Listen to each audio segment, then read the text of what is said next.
What you are about to see is real. When possible, the actual people involved have participated in recreating events. Viewer discretion is advised. It could be happening right now. The cargo plane, loaded with the deranged and the desperate. Men and women selected to participate in a brutal survival game. All but one of them will die. They call it the Battlegrounds. For decades, I've searched for proof of its existence. Ladies and gentlemen, what you are about to see is real.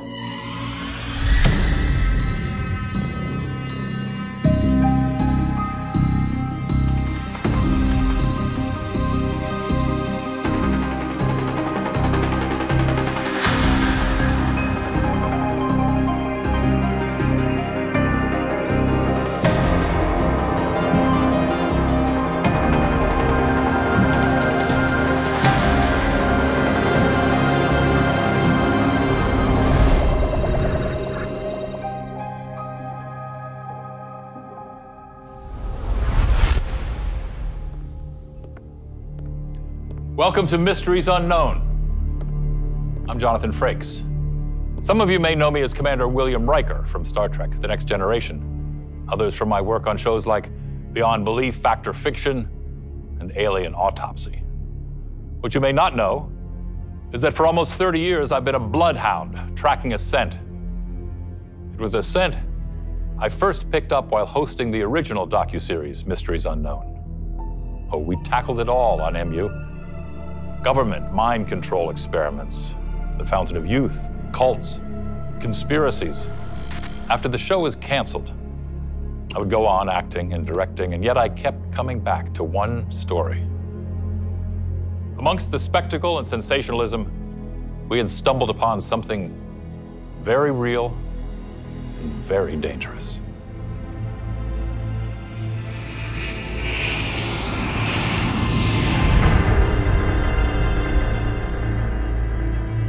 My name is Dr. Ursula Bauer, former head of Applied Sciences, Tithonic Industries. The rules seem to be fairly straightforward. There's between 30 to 100 combatants. Their deaths have all been faked beforehand. They are flown to an island, usually an island, and they fight to the death until only one remains. They call it Vir Solidarius, the lone survivor. You said they. Who is they? Well, for years, we had no idea. We never expected anyone would talk.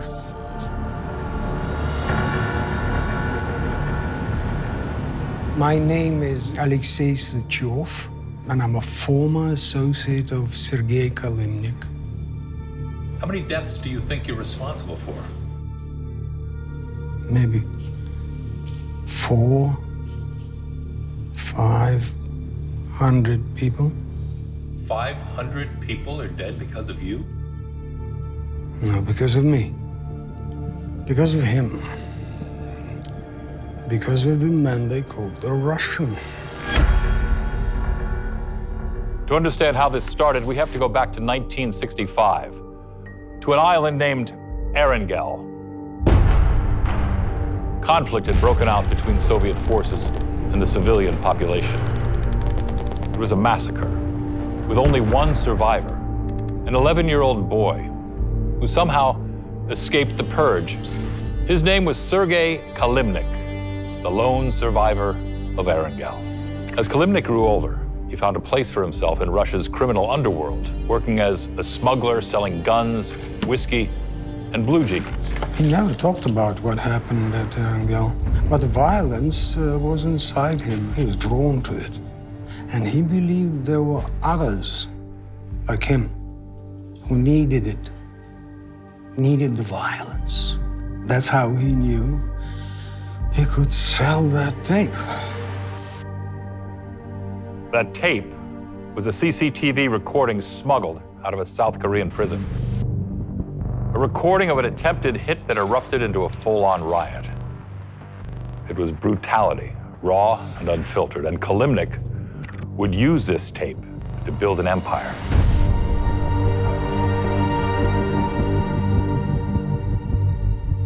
Selling the tapes was his idea.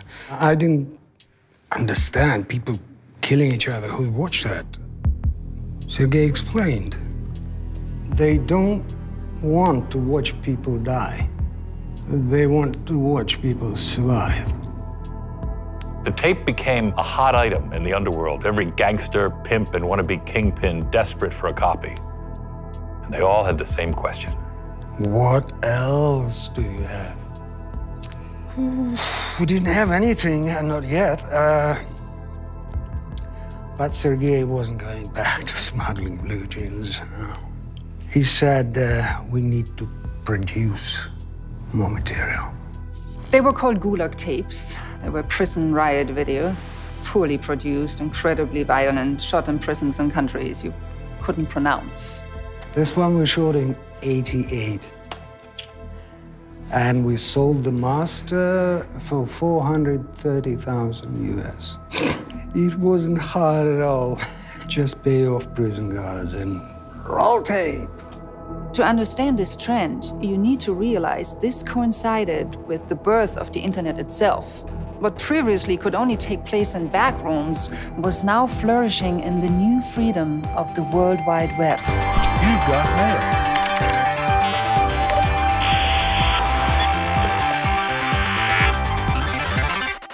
Oh, in '91, we shot 2 videos. Sergei was worried about after the wall came down. But it actually opened things up for us. Oh, they were horrible, no question. But to a certain kind of collector, these tapes were highly sought after.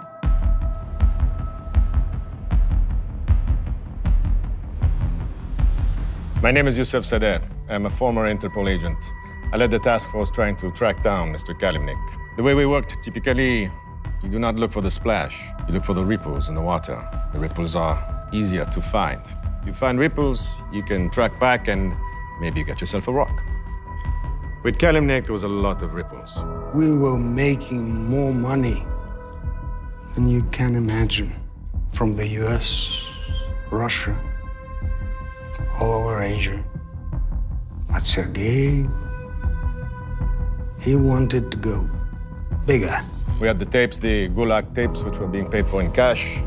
We had reports from prison guards, all of them saying the same name, Kalimnik. He had investors, people who believed in him, who said that he was meant for bigger things. When you say bigger, you mean the battlegrounds? Yes. The Battlegrounds. Our records indicate that the first official battleground was hosted in the summer of 1994. Combatants were pulled from prisons all across Eastern Europe. They would fight until one lone survivor remained. And where did they host this game? Kalimnik had the perfect place. The very same island where he had lost everything. We got the people from anywhere. It was the '90s, so easy to make someone disappear. My uncle, he had an old C-130, we used that. We got the weapons through our smuggling contacts. We didn't know what we were doing, but we did it. I will never forget. It lasted 9 days. It was a nightmare. We had people trying to swim. They were hiding in trees. They were shooting at the cameras. And we didn't have no chip in those days. We had to fly a helicopter over with a sniper.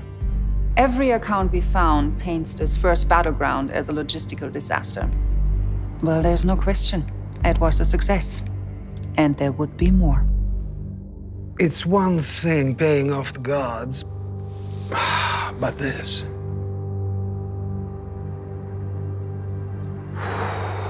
After that, I told Sergei I was out.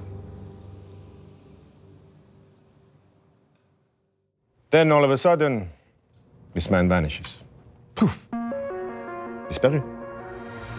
In organized crime, when someone like Kalimnik disappears 10 out of 10 times, they have been taken out. But here's the thing. This man did not just disappear. This man was wiped clean. Financial records, checking accounts, all of it, gone. And right around this same time, we started hearing about these battlegrounds. We started getting reports of a game run in Mexico, in cartel territory.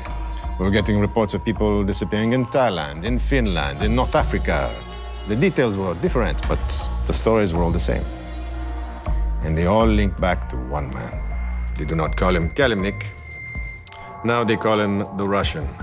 A secret cabal of sociopaths running survival games all over the world. For years, I searched for proof and came up with nothing but rumors and speculation. Then in July 2020, the dam broke.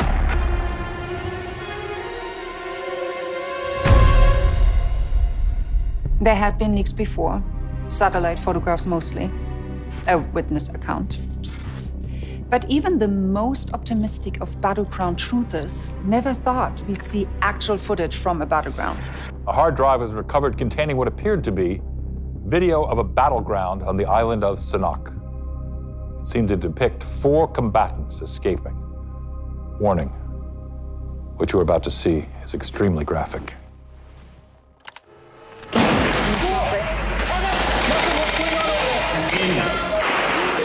Oh my God. I'm the IT guy, all right? I don't have any Okay. what you guys do up there.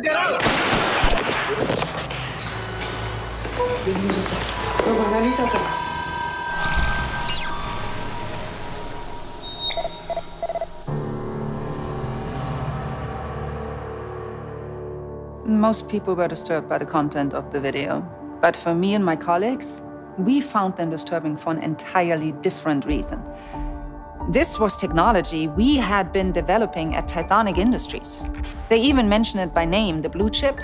Technology that could transmit data directly to the nervous system. Technology we were developing ourselves, that wasn't even on the market yet. You understand? Tithonic Industries, a company formed in the 1970s under the auspices of extending human life. A company with seemingly unlimited resources and known ties to mercenary groups around the world. I cannot tell you how many times I was laughed at in a staff meeting for even implying this might be real. The last time I tried to get some traction, my boss pulls me aside after the meeting. Agent Seder, he says, let's say this is real. Let's say there is a man who can do the things you are saying he can do. Buy these islands, make a cartel disappear, and no one says anything. Why in the hell would you want to find this man? What did you say to that? I said I needed to know why he's doing it. I spoke up about it. Of course I did. I said I was concerned about what I saw. They eliminated my position the next day. When I went to the news media, they said it was a hoax and that the footage had been tampered with. Well, of course, because someone tried to hide their own digital fingerprints. No one would listen. No one cared. The official position from Interpol is that, yes, the Sanok tape is a deep fake. Do you believe that? All I can say is that the official position from Interpol is that the Sanok tape is fake. Live longer, live brighter, live better. But what if only 1 in 100 get to live at all? Could Tithonic be the secret investors behind Kalimnik's deadly games? I asked the CFO myself. That was proven to be a hoax. Proven by who?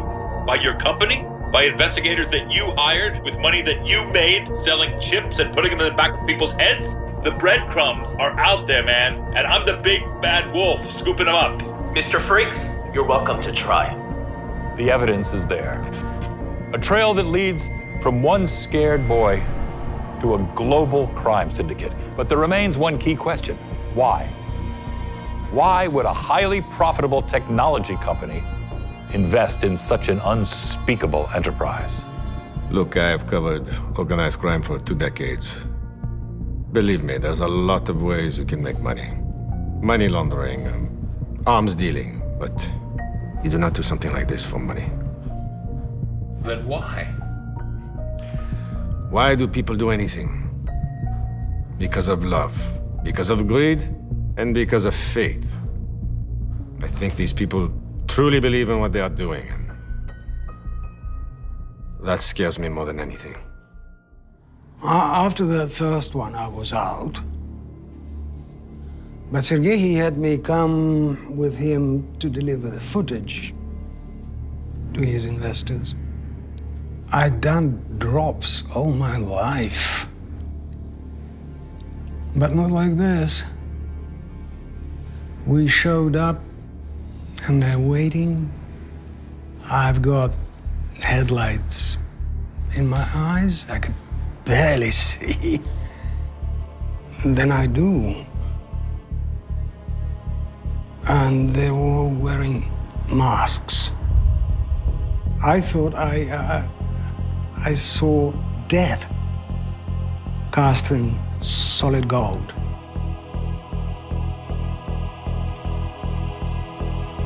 I don't know who they are. I don't know why they're doing this. But I know that this is not the end game. All of this. This is just the beginning of something. In the time since recording his interview, we've been unable to reach Alexei. Our thoughts are with you, sir, and we hope you're safe. Who were those masked figures? And what do they want? We don't know. Not yet. But I'm not giving up. Not as long as the answers are out there, and not as long as there still remain mysteries unknown.